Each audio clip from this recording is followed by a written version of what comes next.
Jack finally reaches Hephaestus, the industrial heart of Rapture. It's a place that's forged by iron, fire, geothermal activity, and it's the home of Andrew Ryan.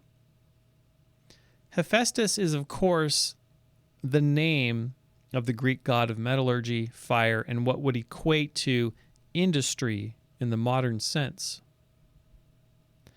And similar to the fate of Hephaestus, whom was cast out of Mount Olympus because of his deformities, Andrew Ryan, having witnessed the horrors of the Bolshevik Revolution, eventually moved to America, where he discovered more of the same. Parasitic institutions of religion and the state riding on the coattails of exceptional men and women, as he saw it.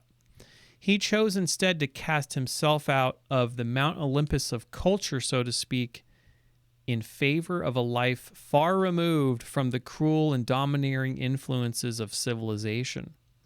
Instead, forging a completely new world for himself, far different from the one that he left behind, or so he envisioned it at any rate.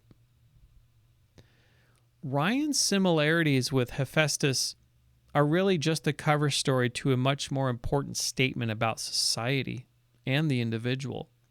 A society which makes outcasts of those who do not conform or otherwise fit in with the heterogeneous nature of civilization.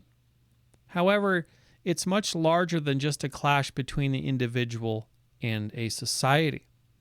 This larger idea is something that's been hinted at throughout this game, and something we will return to at the end of the series as a way of summing it all up.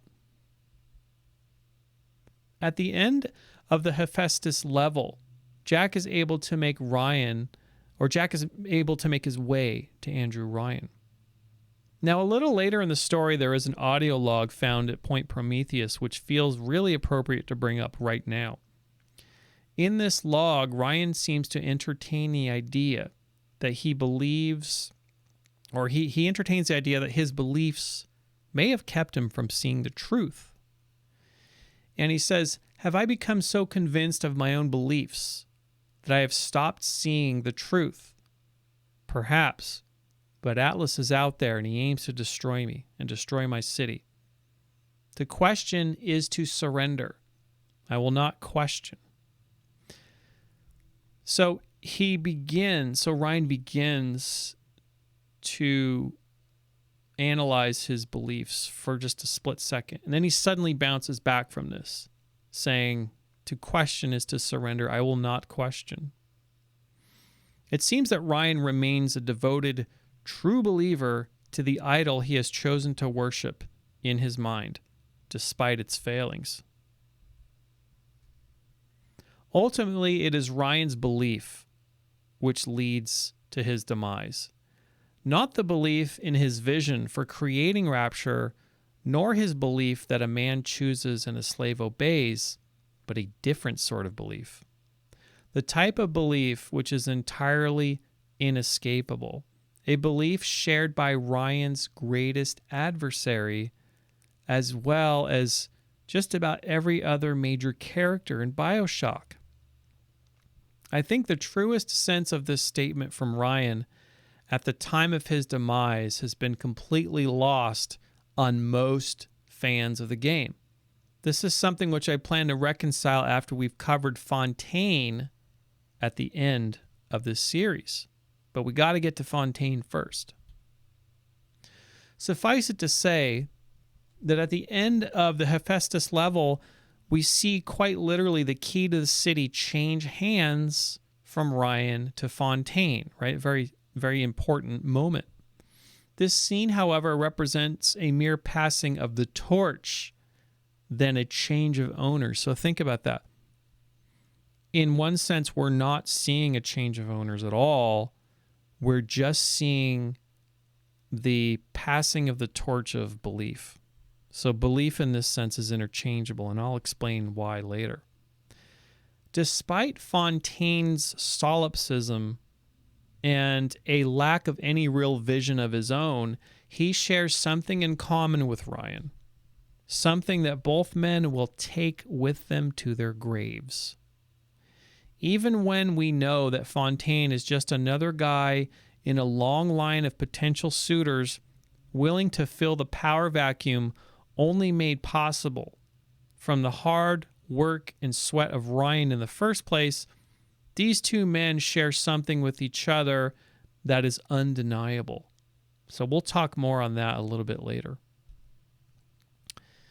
It's also quite clear that despite Andrew Ryan's hubris and his many flaws, Rapture's new chief executive makes everyone far worse than they were before. This hostile takeover is akin to the Greek mythological story of Zeus taking control away from his father Cronus. We will see a little bit later several striking comparisons with Frank Fontaine and the Greek deity Zeus. Without the help of Tenenbaum and the Little Sisters, Jack, of course, would most certainly be dead at the hands of Fontaine at the ending of the Hephaestus level, and all in Rapture would have been lost.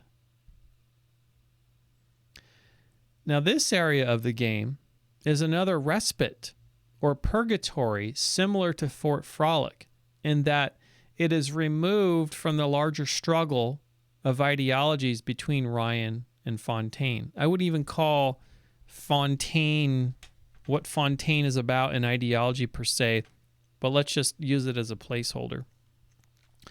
Tenenbaum and her Little Sisters are among the group of innocents trapped between a war of ideologies and Rapture. Tenenbaum, being no stranger to the ravages of war herself, since she was a survivor of the Holocaust, she was able to survive, of course, by the use of her great intellect and her resourcefulness. She came to regret her past, including her work in creating the Little Sisters. But now she has shifted and become the mother and protector of her children, and she's also become an ally to Jack. Yet another example of the real-world inspiring great fiction, the sea slugs, worth mentioning, that were discovered to cure the crippled hands of a man in Rapture, leading to the synthesis of Adam in the game, was likely inspired from real-life, biologically immortal sea creatures like the Planaris and the Hydra seen here. The Little Sisters, of course, have these immortal organisms implanted in their bodies. It is also said that lobsters are biologically immortal as well. However, they eventually succumb to exhaustion as molting their shell becomes progressively more difficult after the first 50 to 100 years of life. Or they just suffer infections from broken parts of their exoskeleton. But essentially, the lobster, the Planaris, and the Hydra are, for all intents and purposes, immortal creatures.